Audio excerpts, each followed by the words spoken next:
Kutipan babat Tanah Jawi tentang Geger Pacino, episode ke-85. Adipati Mangunoneng dan Prabu Kuning tertangkap. Sang Raja Kartosuro sangat lega mendengar laporan Hohendop. Surat Hohendop sudah dibalas. Utusan segera kembali ke Yogya. Dalam surat sang Raja disebutkan bahwa setelah barisan Randu Lawang hancur, Prabu Kuning mengungsi ke Madiun. Kapitan Sapanjang dan sisa-sisa pasukan Cina juga sudah berada di Madiun. Kapten Hohendop merasa bingung dalam bersikap. Dia masih ingin berada di Yogya, karena wilayah Yogya belum sepenuhnya tunduk. Orang Bagelen belum kelihatan menghadap. Hohendop berharap agar dirinya ada yang menggantikan berjaga di tanah Mataram. Tidak lama kemudian datang utusan yang membawa surat dari Tumenggung Banyumas, Yudo Nagoro.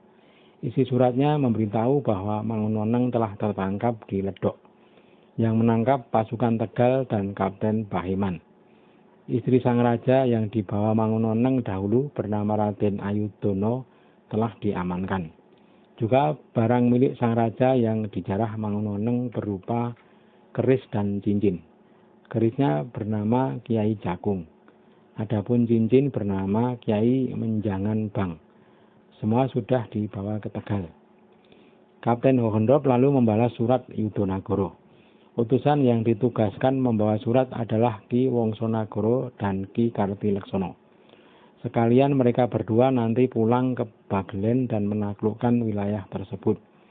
Namun baru 21 hari di Bagelen, keduanya dipanggil kembali ke Yogya.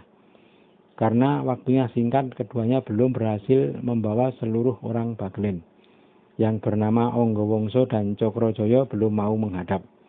Kedua orang itu meminta tempo untuk menghadap besok saja. Tanah Mataram sudah bisa dikatakan dikuasai sepenuhnya. Kapten Hohendop dan Aryo Pringgoloyo lalu membagi wilayah. Untuk wilayah bekas Keraton Mataram diserahkan kepada Indronoto. Adapun tanah di luar keraton diserahkan kepada Ki Rojoniti dan Ki Joyowinoto. Kapten Hohendop dan Pringgoloyo kemudian pulang ke Kartosuro. Pada hari pisowanan, Hohendop dan Pringgoloyo menghadap sang raja di Sitinggil. Sang raja memberikan selamat dan menanyakan kabar mengenai musuh. Hohendop berkata, Randu Lawang sudah hancur, Paduka. Mataram sudah kembali dalam kekuasaan Paduka. Abdi Paduka Indronoto, Joyowinoto dan Rojoniti serta Joyosamudro hamba tinggal di sana. Namun ada Abdi Paduka dari Bagelen yang belum menghadap. Namanya Onggowongso dan Cokrojoyo. Keduanya masih meminta tempo. Mereka akan datang bersama kakak Paduka Pangeran Danupoyo. Sudah rinci laporan Kapten Hohendop. Sang raja sangat bersukacita. Sang raja kemudian masuk ke dalam puri. Para punggawa kembali ke rumah masing-masing. Kapten Hohendop dan Aryo Pringgoloyo kembali ke loji. Tidak berapa lama datang kiriman makanan berupa nasi dan ikan dari istana ke loji. Ratu Ageng yang mengirimkan. Kapten Hohendop berkata kepada Pringgoloyo, Raden, tadi sang raja menyuruh saya untuk mempercepat kedatangan Pangeran Danupoyo dan para abdi dari Bagelen. Aryo Pringgoloyo menyahut, kalau begitu kita kirim saja Wongsonagoro untuk segera membawa pangeran dan para abdi Bagelen. Hohendop sepakat. Sore harinya Hohendop mengirim Raden Ayu Sumilah masuk ke dalam istana. Sang raja sangat bersukacita. Namun mendadak pukul 6 datang surat dari Komisaris Semarang. Surat itu berisi perintah kepada Hohendop untuk meminta Raden Ayu Sumilah. Hohendop kembali masuk ke istana dengan perasaan tidak enak. Baru saja diserahkan, kini Raden Ayu Sumilah hendak diminta kembali. Sesampai di hadapan sang raja dengan menghibah-hibah, Hohendop meminta maaf kepada sang raja. Raden Ayu Sumilah diminta kembali atas perintah Tuan Komisaris.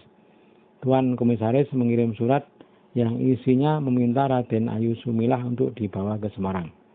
Hohendop memohon agar sang raja tidak kecewa. Sang raja berkata, Engkau jangan khawatir dalam perkara ini, Komandan. Apa yang menjadi kehendak saudaraku komisaris, aku turuti. Raden Ayu Sumilah kemudian dikeluarkan dari istana dan segera dibawa ke Semarang. Pagi hari berikutnya, Ki Wongso Nagara berangkat ke Bagelen.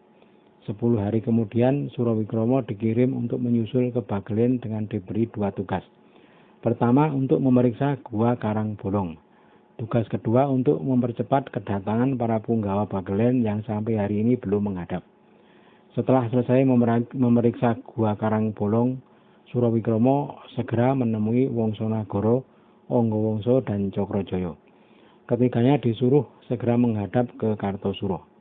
Keempat orang sepakat mereka akan datang bersama Pangeran Danubaya dan Raden Ayu Puspadirja. Bibi Prabu Kuning juga akan dibawa serta. Sementara itu di Kartosuro, Kapten Horendop dan Arya Pringgoloyo sudah menunggu-nunggu kedatangan Ki Wongso Nagara dan teman-teman. Pada saat itu ada prajurit yang datang memberitahu bahwa putri sang raja yang bernama Raden Ajeng Warsah datang diantar oleh Mangkuprojo. Bersamaan juga datang punggawa wanita dari istana bernama Mbok Ajeng Piyoko. Bersamaan waktunya datang pula Mantri Lurah Niyoko bernama Demang Kromodoyo. Mereka minta dijemput di Awonggo. Sudah dijemput dan dibawa ke Kartosuro. Tidak lama kemudian datang utusan Ki Rajaniti dari Mataram. Utusan memberitahu bahwa Pangeran Danubaya sudah sampai di Mataram disertai Ki Anggawangsa dan Ki Cokrojoyo. Pangeran Danubaya sekarang tinggal bersama Indranata di Kapurancak. Kapten Horendop lalu mengutus jurutulis Ki Puspayuda untuk berangkat menjemput. Waktu asar Ki Puspayuda berangkat. Pukul 3 malam sampai di Pajajaran. Pagi hari Ki Puspayuda menemui Ki Rajaniti lalu langsung dibawa ke Kapurancak di kediaman Raden Indranata. Ki Puspayuda sudah dipertemukan dengan Pangeran Danubaya. Ki Puspayuda menyampaikan salam dari Kapten Horendop. Berkata Ki Puspayuda, Pangeran, perjalanan Paduka diminta oleh saudara Paduka Tuan Horendop untuk dipercepat. Saudara Paduka sudah menunggu-nunggu. Juga adik Paduka sang raja sangat mengharap kedatangan Paduka. Pangeran Danubaya berkata, aku sebenarnya akan berangkat kemarin, tapi aku menunggu persetujuan komandan dulu. Pangeran Danubaya lalu berkata kepada Indranata, kalau demikian Paman, Anda katakan kepada teman-teman dari Bagelen kalau aku akan berangkat besok pagi. Sudah diberitahukan kepada semua bahwa pagi-pagi mereka akan berangkat. Setelah sehari berjalan, mereka menginap di Wat Galih. Lalu pagi hari berjalan lagi. Sesampai di Lusah mereka bermalam lagi. Ketika di Lusah, Ki Puspayuda menemui Raden Ayu Puspadirja. Raden Ayu Puspadirja berkata, bagaimana kabar Dinda Sumilah? Apa benar kabar yang mengatakan dia diberikan sebagai istri untuk orang Belanda? Ki Puspayuda berkata, benar, dibawa ke Semarang, tapi belum pasti siapa yang akan menikahinya. Raden Ayu Puspadirja berkata, kalau seperti itu saya khawatir, bagaimana nasib diriku nanti? Berkata Ki Puspayuda, saya punya saran kepada Anda. Kalau ada barang milik ayah Paduka sang raja atau pusaka, sebaiknya diaturkan. Kelak, kalau Anda diminta oleh kumpeni, barangkali ayah Paduka tidak berkenan memberikan. Raden Ayu Puspadirja berkata, yang saya bawa Kiai Bicak, namun saya tinggal di Bagelen, dirawat oleh seorang kaum dan digantung di masjidnya. Ki Puspayuda lalu mengirim surat kepada kaum dimaksud dan untuk meminta Kiai Bicak. Pagi hari rombongan berangkat dari Lusah. Sesampai di Delanggu mereka bermalam. Namun Ki Puspayuda tidak bermalam.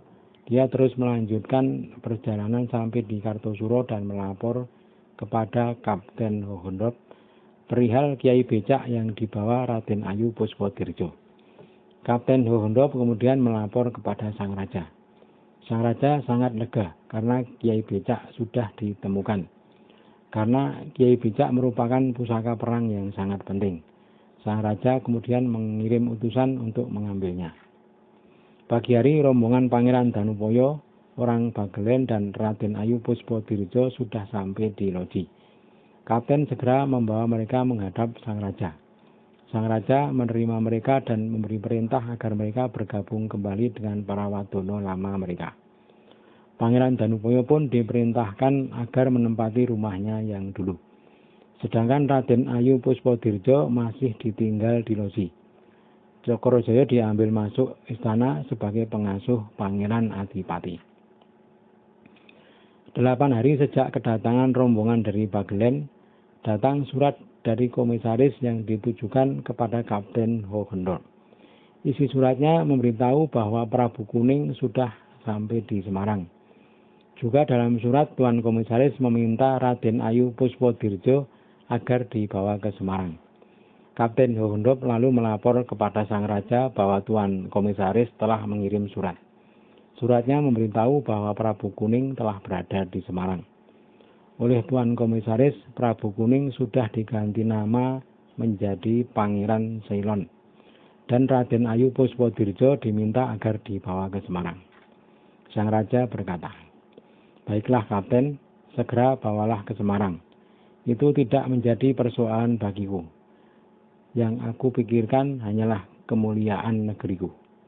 Kapten Hohendold berkata, "Jangan khawatir Paduka, selama saya masih hidup." Pagi hari berikutnya, Kapten Hohendold segera melaksanakan perintah sang raja. Raden Ayu Puspodirjo diberangkatkan ke Semarang. Sesampai di Semarang, Raden Ayu Puspodirjo dipertemukan dengan Pangeran Ceylon. Setelah peristiwa tersebut, Ki Cokrojoyo dikeluarkan dari kediaman Pangeran Adipati. Wongso Dipo Kalegen yang kemudian menggantikan sebagai pengasuh Pangeran Adipati.